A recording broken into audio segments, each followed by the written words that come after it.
श्रम्भेश्वर महादेव, जो व्यक्ति पथभ्रष्ट हो जाए, जैसे मदिरा के नशे में पड़ गया, कहीं जुए में पड़ गया, कहीं मांसाहार में पड़ गया, कहीं व्यसन में पड़ गया, कहीं गलत काम में अगर कोई जा रहा है, तो श्रम्भेश्वर महादेव के नाम से काली तिल भगवान शिव को समर्पित करी जाती है। महाराज काली तिल को वापस उठा कर ले आते हैं। उसी काली तिल को जो मदिरा का नशा करने वाला होता है या जो गलत व्यसन में डूबा हुआ होता है, उसको वो सुबह के समय अगर नहीं खाता तो भोजन के साथ उसको दिया जाए। श्रम्भेश्वर महादेव। एक बेलपत्री का भी बहुत अच्छा प्रयोग है श्रम्भेश्वर महादेव का। मदिरा पीने वालों के लिए, मांसाहार, व्यसन में, जुए में, वेश्यावृत्ति में, पर नारी में, गलत जगह पर जो डूबे रहते हैं उनके लिए पहले की कथा में उसका वर्णन किया है बेलपत्री का। श्रम्भेश्वर महादेव। एक बार सब बोलेंगे, कौन से महादेव? श्रम्भेश्वर महादेव। फिर जम के बोल लो एक बार, श्रम्भेश्वर महादेव। जब हमारे घर में क्रोध बढ़ता है या कोई गलत कार्य में जाने लगता है तो श्रम्भेश्वर महादेव का हमें शरणागति लेना चाहिए। श्रम्भेश्वर महादेव का पूजन करना चालू कर देना चाहिए। कई लोग कहते हैं महाराज जी ये श्रम्भेश्वर महादेव का मंदिर कहाँ मिलेगा, हम कहाँ पूजन करने जाए? कहीं नहीं जाना, तुम्हारे घर के पास में जो शंकर जी का मंदिर है वहीं जाओ, उसी देवालय में, उसी मंदिर में जाओ। श्रम्भेश्वर महादेव के नाम से जल चढ़ाना प्रारंभ करेंगे। वो जल जो गलत संगत में पड़ा हुआ है उसका आचमन कराना प्रारंभ करेंगे। अपने आप उसकी धीरे धीरे बुद्धि सुधरना प्रारंभ हो जाएगी। ऐसा श्रम्भेश्वर महादेव का है। कुछ स्थान हमारे यहाँ पर बड़े सुंदर सुंदर स्थान निश्चित किए गए हैं। जैसे कैंसर आदि के मरीज के लिए हम लोग पहले भी कहते हैं कि त्रिजुगी नारायण का जल बड़ा महत्व रखता है।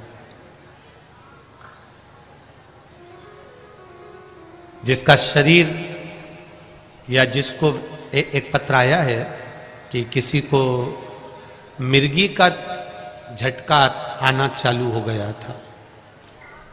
अब पत्र ढूंढेंगे तो समय थोड़ा लग जाएगा। जिसने लिखा है उसके स्मरण में होगा। जिसने भी लिखा होगा कि बीमारी के चलते चलते फिर मिर्गी आना चालू हो गई।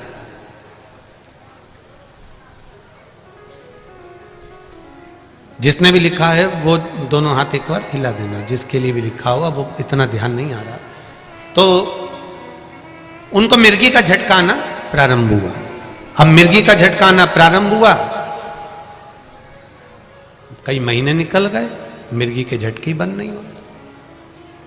तब उन्होंने पत्र में लिखा है कि श्रम्भेश्वर महादेव का आपने जो वर्णन करा था 31 बेलपत्र वाला, गुरुजी हमने वो 31 बेलपत्र वाला प्रयोग करना प्रारंभ करा और उन्होंने पत्र में लिखा है कि मिर्गी के झटके भी बाबा की कृपा से ठीक हो गए हैं। अब कोई झटके उनको आ नहीं।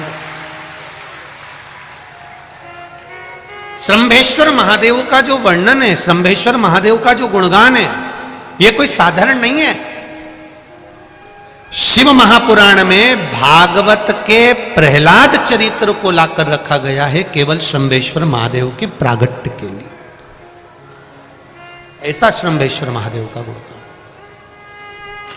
एक बार फिर आप लोग भूल ना जाओ उसके लिए एक बार फिर से बोल लो, कौन से महादेव? श्रम्भेश्वर महादेव। ये श्रम्भेश्वर महादेव जैसे कुंदकेश्वर महादेव।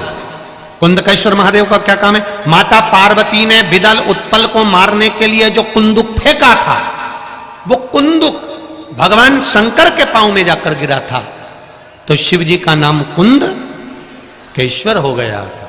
जब हमारे यहाँ कोई दवाई नहीं लगती शरीर में, कोई कैंसर जैसा रोग हो गया, किडनी लीवर का रोग हो गया या बीपी शुगर का रोग हो गया, शुगर लेवल में नहीं आ रही है, तो आप शंकर जी पे से जो बेलपत्र ला रहे हो कुंदकेश्वर महादेव के नाम से लाओ। दवाई खाओ, डॉक्टर को दिखाओ, सारी जांचें कराओ, डॉक्टर के अनुसार चलो, डॉक्टर जैसा बताए वैसा करो, पर उस दवाई को भी शिव जी से कहकर कि बाबा कुंदकेश्वर महादेव का नाम लेकर उस दवाई को भी हम कुंदकेश्वर महादेव का प्रसाद समझकर पाना प्रारंभ करो, धीरे धीरे आराम लगना प्रारंभ होगा। कुंदकेश्वर महादेव रोग मुक्ति के लिए होते हैं और श्रंभेश्वर महादेव, बोलो बोलो जरा जम के, व्यसन की समाप्ति के लिए।